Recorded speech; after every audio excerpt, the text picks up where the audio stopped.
It is Tuesday, May 13th, and the CPI report has dropped, showing the inflation problem we've been living with for the last 4 years is gone, done.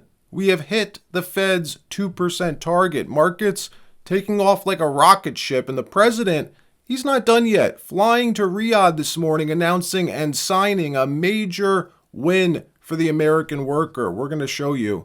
And it turns out Joe Biden is in much worse shape than anyone imagined. The White House keeping him together with duct tape. That's what this new book portrays. Wait till you see this. And more stories as well from around the country. But before we get started, thank you for liking and sharing these videos. It really helps out the channel.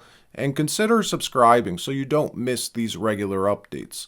So it's been a little over 100 days since Trump re-entered the Oval Office. And now both of his primary policy objectives have been completed, delivered on. Trump's two major policy objectives were fixing the southern border and inflation. Southern border now sealed, the number of illegal crossings falling more than 99.999%.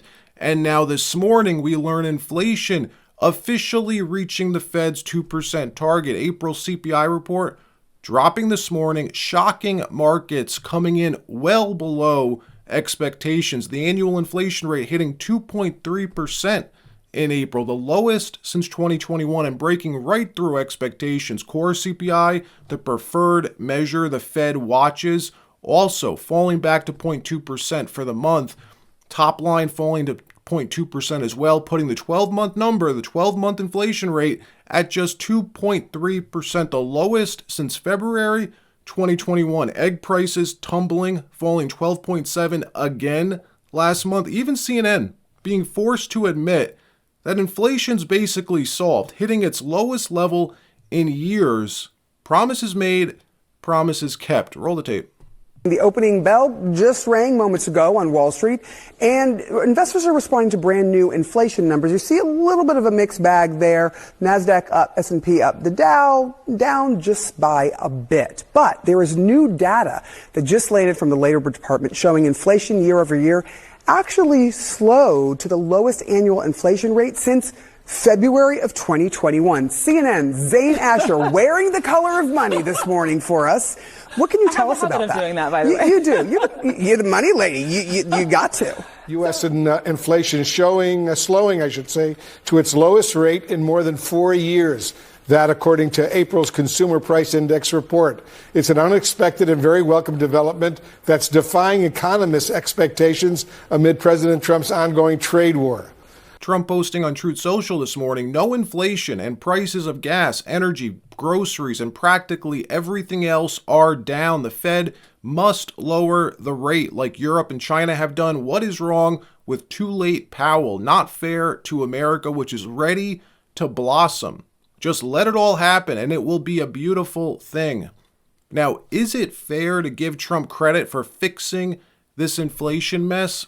As it's true, inflation has been falling for over a year, but not like this. When you dig into the numbers, it is crystal clear why prices just fell back to where they're supposed to be.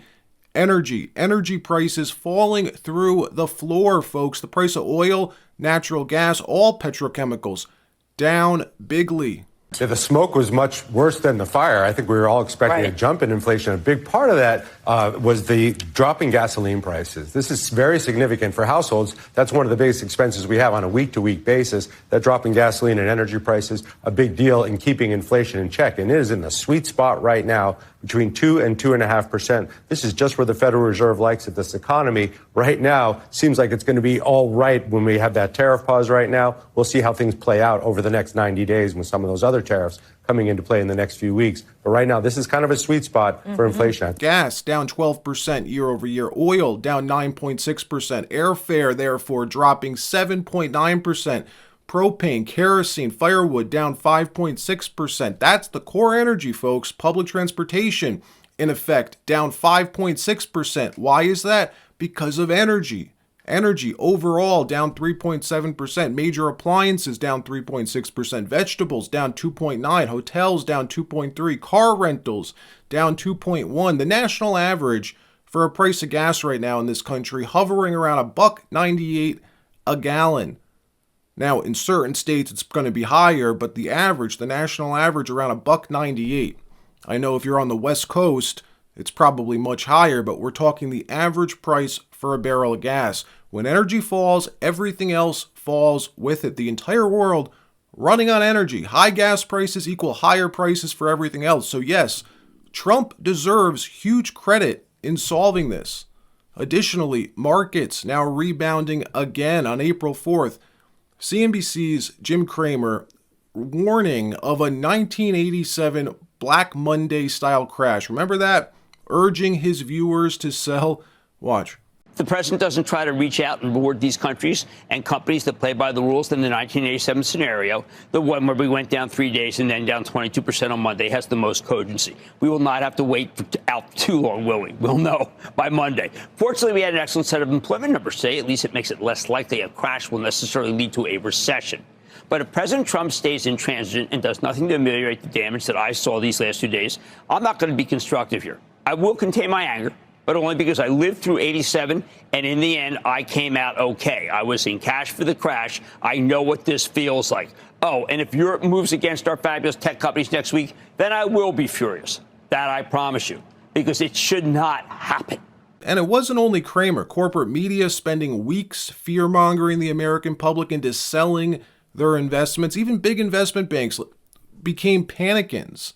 Well, since those comments just over a month ago, the S&P up over 16%, which means if you listened to them, the panicking class, as Trump calls them, and sold on April 4th when Jim Cramer told his audience to, you would have missed out on some of the greatest one-month gains ever. Tesla now up 36%, Amazon up 24%, Palantir up 76%, Nvidia up 38%. Markets erasing all the losses since Liberation Day and are now in the green. Even liberal commentator Elliot Williams was trying to give Trump credit for the surging stock market this morning before CNN's anchor just cuts him off mid-sentence just to push her network's pre-written official talking points. This is what corporate media looks like, folks.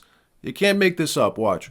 The news out of the market is wonderful today. I don't know where we are at the moment. We're not running a ticker, but the Dow was up 1,000 points a little bit earlier in the day. Yeah. It's responding to... Actually, here, let me jump in because we do have our sort of reportable lines on this. So the Dow, NASDAQ, and the S&P 500 posted the biggest single-day gains since April 9th, which is the day that Trump paused most reciprocal tariffs. Hello. As of today, the Dow, NASDAQ, and S&P 500 have erased the losses since Liberation Day. My 401k, it's been liberated. Liberation Day. And Trump's not finished yet, not even close. This morning, President Trump arriving to Riyadh for a state visit with Saudi's crown prince, marking his first major international trip of his second term, announcing and signing a $600 billion investment deal. Saudi Arabia cutting checks on the spot to some of America's largest companies. Saudi pledging $600 billion over 4 years to invest inside the USA, covering energy, defense, mining, AI, data centers. The Crown Prince expressing his ambitions to elevate this partnership to $1 trillion investment. President Trump touting this deal, saying this deal will bring 2 million new jobs to the U.S. That's what we're talking about here, 2 million jobs. Watch. As you know, we have the biggest business leaders in the world here today. They're going to walk away with a lot of checks for a lot of things that you're going to provide. And in the United States, it's probably 2 million jobs that we're talking about this visit. So, number one, I like visiting with you, and we've known each other very well, and I really believe we like each other a lot. And number two, for the United States, we've brought tremendous investment in and tremendous jobs, and we'll continue to service the great country very well. In another story, Joe Biden's failing health, it turns out, wasn't only a mental decline, but a physical one as well. CNN's Jake Tapper revealing that during Joe Biden's first term, White House physician Kevin O'Connor was warning aides Biden's spine was deteriorating so badly that one more fall could confine the president to a wheelchair for his entire second term. Something nobody in the White House told the American people, thought it was a good idea to share. They let this guy run for a second term without informing anyone, any of us, about this. Roll the tape. I'm curious about what his advisors were saying at the time as you look at this, as you reported out this book. So the White House physician, Dr. Kevin O'Connor, was telling White House aides that President Biden's deterioration of his spine, the degeneration, was so significant that if he fell one more time, that he might have to be in a wheelchair and serve in a wheelchair for his second term. But everybody pushed off the notion that he use a wheelchair until after the election. This is all part of a larger whole where the Biden White House tried to hide the extent of his deterioration, both physical and cognitive, as much as possible. In fact, as we all saw, as his shuffling gait got worse and worse from 2003 to 2004, they started putting aides around him as he walked to Marine One, the helicopter. That was to kind of hide from public view how bad his gait was, how bad his walking was, his shuffling, and also in case he stumbled again to make sure somebody was there. And this is just of a piece of an overall campaign to try to conceal from the American people the extent to which the president was really struggling to do his job. And it gets way worse. Apparently, Tapper's book has many more juicy details about Biden's health cover-up, how Biden forgot his lifelong friend George Clooney. In 2024, during the campaign, George Clooney went to this fundraiser, tried to give the president money, and Biden had no idea who he was. This is someone who he's been friends with for 30 years. All of this, the media is now gladly reporting on. And Tapper, Jake Tapper, the CNN reporter who wrote this book, a former Dem staffer. Don't think Jake Tapper's some fair reporter. He's not. He's a Democrat through and through. He worked for the Democrat Party for years, was instrumental in propagating this cover-up in the press, and he's got the nerve to now pretend, gaslighting us, that the media never tried covering this up. We reported on Biden's health. We were told, or we told you what the White House told us, he's saying. He really thinks we're that stupid. Unfortunately for Tapper, we have the internet. Here's a short montage of the lengths at which this man went to cover up any discussion of Biden's age or health during last year's campaign. You can't make this up. This is the face of corporate media. Watch. How do you think it makes little kids with stutters feel when they see you make a comment like that? It's very clearly a cognitive decline. Okay. That's what I'm referring to. It makes me uncomfortable. You have no I can't. This is so amazing. It's so amazing to me that try and figure out an answer. A cognitive decline. President Biden embraces his stutter, talking about it, while Trump mocks it, exaggerates it, belittles it. He's sharp physically. I mean, mentally. Yeah. I think the question is physically, right? Right. More so? Right. Right. And the guy who's his chief opponent is only 3 or 4 years younger than him. Exactly. I mean, you have questioned President Biden's age, mental fitness, ability to lead. Of those supporting Biden, you said, quote, "Shame on all of you pretending everything is okay. You're leading us and him into a disaster." Do you worry that you damaged him at all? I don't doubt that you got hugs and handshakes behind closed doors today, and maybe even publicly, some of them because they like you personally.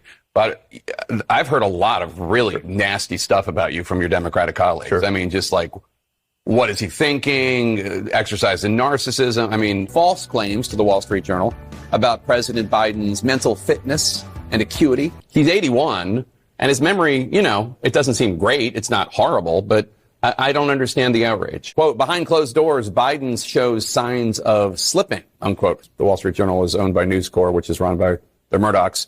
Beyond the headline, there is some critical nuance here. The article is mostly based on observations of Republicans, with former Speaker Kevin McCarthy the only one going on the record. They do note in the article that most of the criticism comes from Republicans. Have you heard any concerns from anyone who has met with President Biden about him seeming a little slower? No. The Russians are trying to make us and the public not trust our election integrity. Joe Biden has dementia, all this stuff. All right, that wraps up this episode. Like, subscribe. We'll see you next time.